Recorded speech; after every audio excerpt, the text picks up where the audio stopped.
धुळ्यामध्ये मुख्यमंत्री युवा प्रशिक्षण अंतर्गत काम करणाऱ्या विद्यार्थिनींची निदर्शनं। योजनेअंतर्गत प्रशिक्षणार्थींना मुदतवाढ देण्याची मागणी। जिल्हाधिकारी कार्यालयाबाहेर जोरदार घोषणा। प्रशिक्षणार्थी युवक युवतींना नोकरीत सामावून घ्या, रोजगार उपलब्ध करा। मुख्यमंत्री युवा कार्य प्रशिक्षण संघटन व आदर्श मल्हार बहुजन सेना ऑल इंडिया तर्फे जिल्हाधिकाऱ्यांना निवेदन व निदर्शने। याबाबत अधिक वृत्त असे की मुख्यमंत्री युवा कार्य प्रशिक्षण योजनेतील प्रशिक्षणार्थी युवक आणि युवतींना कायमस्वरूपी नोकरीत सामावून घ्यावे किंवा रोजगाराची संधी उपलब्ध करून द्यावी, त्यांना कायम करण्यात यावे। तसेच त्यांना विभागाअंतर्गत होणाऱ्या विविध भरती प्रक्रियेत युवा विद्यार्थ्यांना 10% जागा राखीव करण्यात याव्या।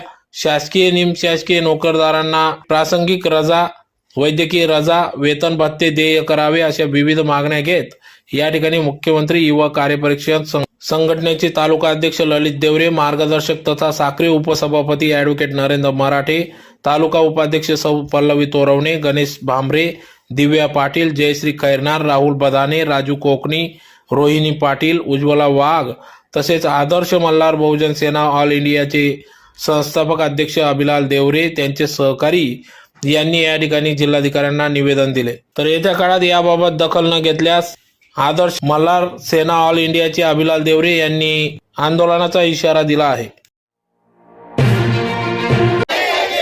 आमच्या मागण्या पूर्ण झाल्या पाहिजे।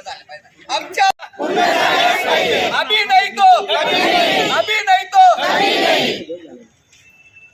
प्रशिक्षणार्थी परमानंट झालेच पाहिजे। युवा प्रशिक्षणार्थी परमानंट झालेच पाहिजे। युवा प्रशिक्षणार्थी परमानंट झालेच पाहिजे। आम्ही धुळे जिल्ह्यामधून संपूर्ण युवा व युवती सर्व मुख्यमंत्री योजनेअंतर्गत महाराष्ट्रातील 1,19,000 तरुणांच्या वतीने आमच्या शासनाकडे एकच मागणी आहेत, आमची मुदत वाढवून मिळावी, तसेच आम्हाला परमानंट करण्यात यावं।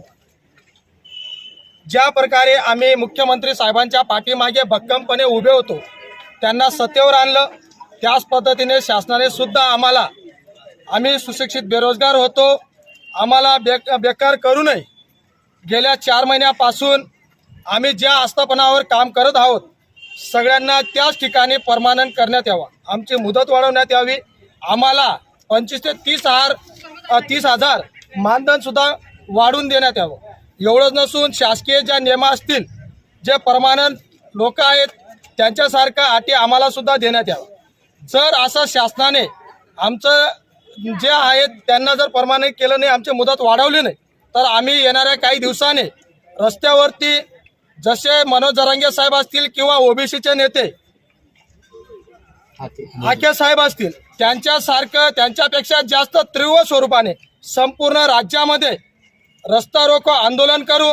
जर असं सुद्धा नाही झालं तर मी स्वतः अभिलाल देवरे आदर्श मल्हार सेनेच्या माध्यमातून आणि संपूर्ण 1,19,000 मुख्यमंत्री बंधू आणि भगिनींच्या वतीने आमरण उपोषण करेल, हे शासनाला जाहीर करतो। आमच्या मागण्या पूर्ण करा। सर, आमची एकच विनंती आहे की शासनाने आमचं परिपत्रक काढावं, आमची मुदत वाढवून द्यावी। मुख्यमंत्री योजनेअंतर्गत जेवढे महाराष्ट्रातील लोक आहेत आम्ही धुळे जिल्ह्याच्या वतीने सर्वांच्या मागण्या मागतोय। कारण कसं आहे, शासनाने आम्हाला जे दिलं ते आम्ही त्याच्यासाठी खूप आनंदी, परंतु शासनाने आम्हाला 4 महिन्यापासून पगार दिलेला नाही आणि शासनाकडे आमची एकच विनंती आहे, आमची मुदत वाढावी, आम्हाला परमानंट करावं, आमचं मानधन सुद्धा वाढावं, एवढी विनंती तुमच्या माध्यमातून करतोय।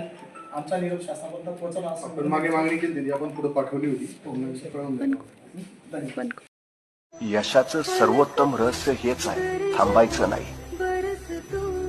पोहोचल्याशिवाय थांबायचं नाही, जिंकल्याशिवाय माघारी फिरायचं नाही, ध्येय गाठल्याशिवाय वाट सोडायची नाही। हे सगळ्यात मोठं रहस्य आहे यशाचं।